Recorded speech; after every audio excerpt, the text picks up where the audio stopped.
शुरू होती है और हमें एक आदमी को दिखाया जाता है। उसका नाम दरबारी दल्ला होता है और वह एक स्टैंड अप कॉमेडियन होता है।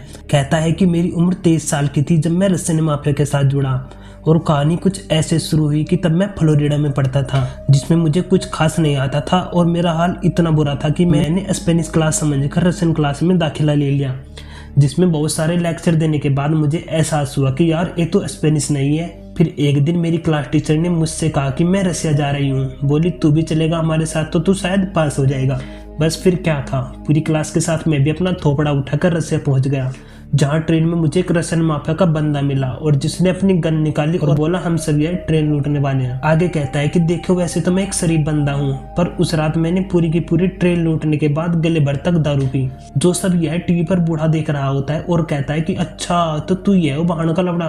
बूढ़ा कहता है कि बेटा वक्त आ गया है वो लौटाने का जो तूने मुझसे लिया था। अब मेरे भाइयों आपको यह मूवी यहाँ तक समझ में नहीं आई होगी तो कृपया अपने दिमाग के लोड़ों पर थोड़ा जोर डालें। दरबारी दल्ला एक स्टैंड अप कॉमेडियन है जो बहुत ज्यादा फेमस है। वो ज्यादा पीता है, हमेशा नशा करता है और उसके मन में जो आता है उसी की वह बकचोदी कर देता है। फिलहाल वह एक थेरेपी ले रहा है जिसमें अपने थेरेपिस्ट से कहता है कि मैं अब बिल्कुल बढ़िया हूँ, मैं जिम जा रहा हूँ, डाइट फॉलो कर रहा हूँ, ब्लड प्रेशर भी कंट्रोल में है, पार्टी भी बंद है करीबन पिछले 3 महीनों से, और मैंने काफी टाइम से किसी को गांडू भी नहीं कहा। वहीं पर हम उसकी बड़ी बेटी सासा, उसकी छोटी बेटी और उसकी वाइफ को भी देखते हैं, जिनके साथ उसका रिलेशन फिलहाल कुछ खास नहीं चल रहा है। आगे घर पर उसकी बड़ी बेटी सासा का जन्मदिन की पार्टी चल रही होती है। अब पार्टी में म्यूजिक की कमी थी तो दरबारी को लगता है कि शायद यही टकला होगा साला डीजे वाला। कहता है कि चल साले नाजिम दल्ले वाला गाना बजा। अबे तेरा छोटा है, छोटा ही रहेगा, पागल क्यों कोशिश कर रहा? गाना खत्म, मैच दो। जिससे उसकी बेटी सासा के दिमाग और सटक जाता है और वह अपनी सहेलियों के साथ कहीं घूमने जाने लगती है। दरबारी उसे रोकने की बहुत कोशिश करता है लेकिन वह उसकी एक भी नहीं मानती। वह उससे कहते हैं कि मैंने आपसे कहा था कि मुझे एक छोटी सी पार्टी चाहिए, आपने इतने सारे लोगों को बुला लिया जिनको मैं जानती तक भी नहीं। दरबारी कहता है यार मैं तो बस तुम्हें खुश देखना चाहता था इसलिए मैंने बड़ी पार्टी दे दी। वो कहती है कि नहीं आपने बड़ी पार्टी अपने लिए दी क्योंकि मुझे तो बस 2-4 बंदे ही चाहिए थे। जो बोलकर वह रोती रोती अपनी सहेलियों के साथ वहां से जाने लगती है। इसके बाद दरबारी दल्ले को बहुत बुरा लगता है और वह अपने आप को कोसने लगता है। तभी वहां पर उसका बाप आता है और कहता है कि तुम आजकल कॉमेडी शो नहीं कर रहे हो तो तुम्हारा घर कैसे चल रहा है। तभी वहां पर एक रसियन आती है जो कहती है मेरा नाम है इरीना इवानोना वोल्कीना। खैर हमें यह नाम बिल्कुल भी बढ़िया नहीं लगा तो हम इसका नाम गुंडी रखते हैं। गुंडी कहती है कि क्या तू ही है वो दरबारी दल्ला? वो कहता है हाँ मैं ही हूँ, अगर तुझे मेरा ऑटोग्राफ चाहिए तो बाहर जाके इंतजार कर, मैं भी अपने बाप के साथ कुछ जरूरी बात कर रहा हूँ। वो कहती है अबे साले गधे की गिंड, मैं यहाँ पर पॉकेट वॉच लेने आई हूँ जो तूने आज से 23 साल पहले रसिया में एक ट्रेन से चुराई थी, याद आया कि याद दिलाऊं? दरबारी कहता है देख मेरी पहले ही फटी पड़ी है और अगर तू किसी टाइप की इंस्टा रील वगैरह बनाने आई है ना तो मेरी खोपड़ी से टक जाएगी। जिस पर वो एक गोली उसकी फोटो के बीच में दागती है जो देखकर दोनों बाप बेटों की फट जाती है। कहते हैं कि यार ये तो असली की रसियन है। गुंडी कहती है कि मेरी सलाह ये है कि तू फटाफट याद करना स्टार्ट कर दे कि तूने वो पॉकेट वॉच कहाँ से ली और कहाँ रखी। दरबारी कहता है कि भाई 23 साल पहले की बात है और रसिया की ट्रिप तो मुझे अब याद तक भी नहीं, तो तेरी पॉकेट वॉच का मुझे घंटा याद रहेगी। गुंडी कहती है बहुत हो लिया बीसड़ी के तेरा, अब तू मेरे साथ रसिया चलेगा जहां हम दोनों मिलकर उस घड़ी को ढूंढ लेंगे, वरना अपनी बेटी को देख क्या मस्त गांड है उसकी, कहीं तो बजवा दो अब इसको डीजे वाले से, क्योंकि डीजे वाला बाबू मेरा ही बंदा है। अब बेटी की बात आ गई थी तो उसे उसके साथ चलना ही पड़ता है। फिर आगे हम देखते हैं गुंडी के बॉडीगार्ड को जिसका नाम है अस्पोंज। दरबारी पूछता है अस्पोंज वही ना जो पानी सोखता है? बॉडीगार्ड नहीं गोली सोखता है। आगे गुंडी उन दोनों बाप बेटों को एक प्राइवेट जेट में पटक कर मारती है।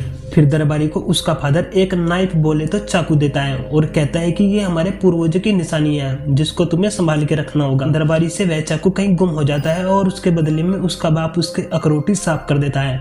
अब दरबारी यहाँ पर उठ जाता है और उसे पता चलता है कि वह एक सपना देख रहा था और वह अभी अभी बेहोशी से जागा है क्योंकि ज्यादा बकचोदी करने की वजह से अस्पोंज ने उसके जबड़े पर दे मारा था।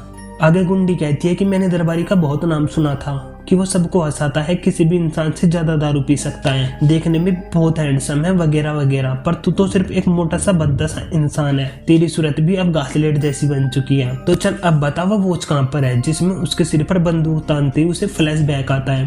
कहता है कि तूने एल्बर्ट का नाम सुना है, 23 साल पहले वही था उस ट्रेन का गुंडा, मैंने जो भी ट्रेन से चुराया उसके कहने पर चुराया और सब कुछ उसी को दे दिया। गुंडी कहती है कि अच्छा तो तूने लूटा हुआ माल एल्बर्ट को दे दिया, पर उसे तो घड़ी याद तक भी नहीं। इसलिए मैंने उसे टपका दिया। जिसके बाद दरबारी फिर से अपने दिमाग के लोड़ों पर जोर डालता है और कहता है कि पप्पू लंडैत ही वो गुंडा था जो हमारी क्लास के बच्चों को संभाल रहा था। वो हमारे साथ हमारी धर्मशाला में रह रहा था, क्या पता वो अभी भी वहीं पर हो। कहती है तो ठीक है मेरी जान, हम सब वहीं जाएंगे। इसके बाद वह उसे एक कार में पटक कर ले जा रही होती है कि तभी दरबारी देखता है कि यहाँ रसिया में उसकी बड़ी बड़ी होल्डिंग लगी है और वोडका की बोतल पर उसकी फोटो छपी है, जिसका मतलब ये है कि वो रसिया में सचमुच फेमस है। आगे में उस धर्मशाला में पहुंचते हैं जहाँ पर दरबारी की क्लास रुकी थी। जिस बिल्डिंग को देखते ही उसकी पुरानी यादें ताजा हो जाती है, जिसमें क्लास के बच्चों को एक पप्पू लंडैत नाम का गुंडा हायर करके दिया गया था, क्योंकि रसिया एक बहुत खतरनाक जगह है जहाँ पर पप्पू जैसे गुंडे सभी लोगों को सेफ रखने का काम करते थे।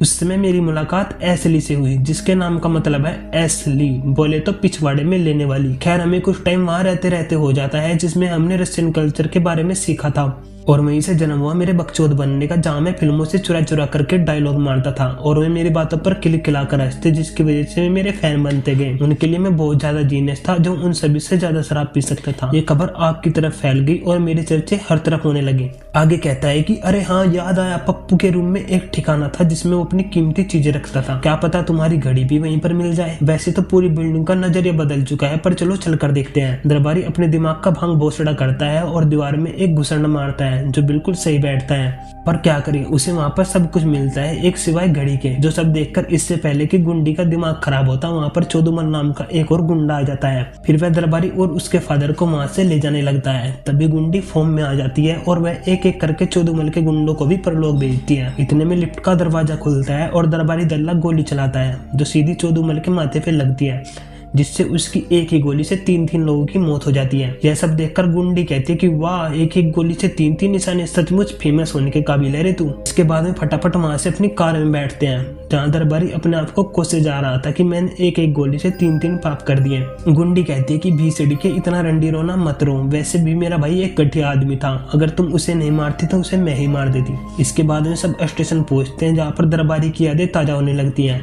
कहता है कि पप्पू लंडैत ने मुझसे कहा था कि वो हमारे साथ ट्रेन पर नहीं जा सकता, क्योंकि हर माफिया का ना एक इलाका होता है। आगे मैं अपनी क्लास के सभी बच्चों के साथ मैक्सिको जाने वाली उस ट्रेन पर चढ़ गया, जहां एसली ने मुझसे कहा था कि तू अपने दोस्तों की बजाय मुझसे मेरे कैबिन में आके मिल। इससे पहले कि मैं एसली के साथ कुछ कर पाता, रगड़ुमल वहाँ पे आ जाता है, जिसका उस समय ट्रेन पर राज चलता था। वह कहता है कि चल मेरे साथ, और उसके बाद वह मुझसे बंदूक की नोक पर वहाँ खड़े एक वेटर को भी लुटवाता है। वह मुझ पर अपनी गन निकाल कर तान देता है और जिसके बाद एक एक करके वो मुझसे पूरी की पूरी ट्रेन लुटवाता है। फिर वो मुझसे मेरी ही क्लास के बच्चों को भी लुटवाता है, जिसे ना चाहते हुए मुझे लूटना पड़ता है। एसली से मैं कहता हूँ कि तू चिंता मत कर, मैं तेरी अंगूठी वापस ले आऊंगा। जिसके बाद हम ट्रेन के आखिरी प्राइवेट कैबिन में पहुंचते हैं, जहाँ पर एक शरीफ सा इंसान सूट बूट पहने बैठा था, जिसके पास एक शानदार पॉकेट वॉच थी जो कि उसके परिवार की निशानी थी। उसने हमें एक बहुत रोका, पर हमने उसकी एक भी नहीं सुनी और उससे वो वॉच छीन ली। गुंडी कहती है कि मेरा बाप कोई क्रिमिनल नहीं था, वो बस एक सेल्समैन था, जिससे तूने उसकी एकलौती वो भी घड़ी छीन ली जिसकी वह परवाह करता था और जिसे ढूंढने के लिए वो जुर्म की दुनिया में भी जा बसे। दरबारी कहता है तो धत तेरे की, मैंने बनाया लोगों को माफिया। वो कहती है हाँ लोड़ू, आगे बता तूने क्या किया।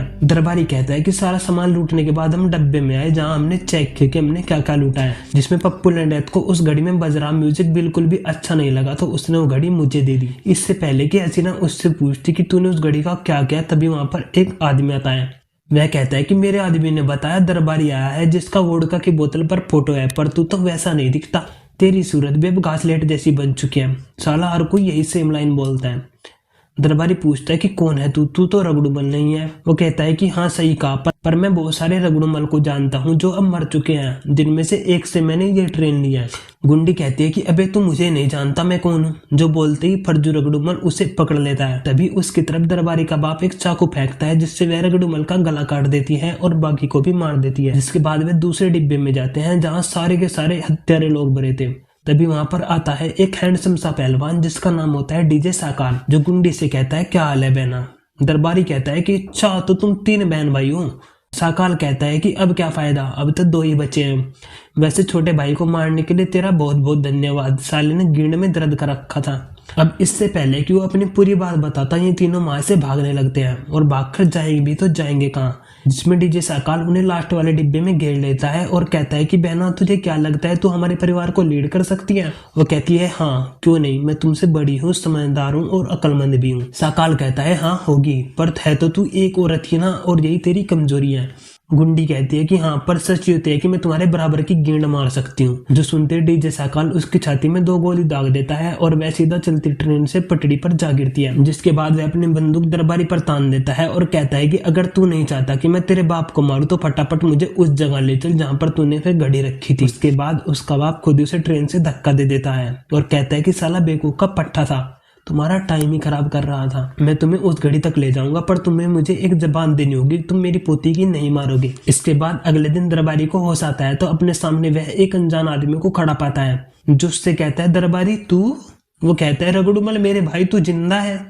जिसके बाद में दोनों जी भर के एक दूसरे से गले मिलते हैं, क्योंकि वे आज 23 साल बाद जो मिल रहे थे।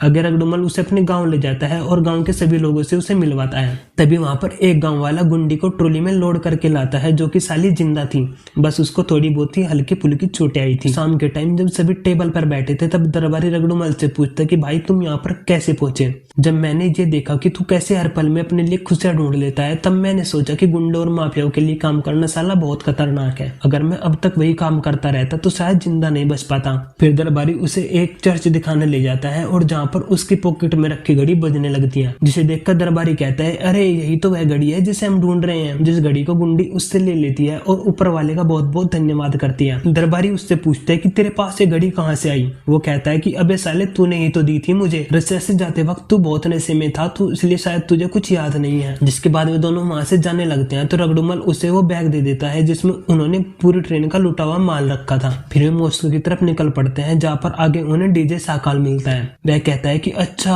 तो तू मेरी बहना अभी तक जिंदा है? वो कहती है कि हाँ कमीने मैं जिंदा हूँ, मेरे साथ दरबारी भी है और यह बापू की घड़ी भी है। तभी उसका चमचा स्पॉन्ज उससे वह घड़ी छीन लेता है, क्योंकि वह डीजे साकाल के लिए काम करता था। जिस घड़ी को देखकर वह बहुत खुश होता है और उसे अपनी बैक पॉकेट में रख लेता है, जिस पर बूढ़ा आंव देखता है न ताऊ देखता है और सीधा अपना चाकू साकाल की छाती में उतार देता है। और बस यहीं से मारधाड़ शुरू हो जाती है और गुंडी अपने भाई के चमचों की कह कहकर मारती है। अब डीजे साकाल अपने दरबारी को धोए जा रहा था, जिसे वे एक सड़क पर फेंक कर मारता है। अब इससे पहले कि वे उसे जान से मारता तो गुंडी उस पर अपनी गोल्डन गन तान देती है और उसकी पॉकेट से अपने बाप की घड़ी भी निकाल लेती है। इतने में वहां पर कई सारी ब्लैक कार आती हैं, जिनमें से उतरते हैं गुंडी के बाप द्वारा पाले गए कुत्ते। गुंडी अपने बाप को वह घड़ी वापस कर देती है और कहती है कि मैं इसे वापस ले आई हूँ, मैं हकदार हूँ आपकी सियासत की। बूढ़ा अपनी घड़ी को देखता है और फिर हंसकर कहता है, वाह मेरी प्यारी बेटी, तू संभालेगी मेरा कारोबार? तू अपने भाई तक को भी नहीं मार पाई तो तू बहुत कमजोर है। उसका बाप कहता है कि एक लीडर के अंदर भेड़िए की ताकत होनी चाहिए, मरो या मारो। जो सुनकर गुंडी की हट जाती है और वह सीधी एक गोली बूढ़े की छाती में उतार देती है और बोलती है कि मैं तो कमजोर हूँ ना। इसके बाद वह उस चूते से घड़ी को भी तोड़ देती है जिस पर यह पूरी फिल्म बनी थी। जिसके बाद वहां पर उसके बाप के जितने भी गुंडे थे उसके सामने घुटने टेक देते हैं और फिर उसका भाई भी उसके सामने घुटने टेक देता है। तो दोस्तों उम्मीद करता हूँ कि आपको यह कहानी बहुत ज्यादा पसंद आई होगी।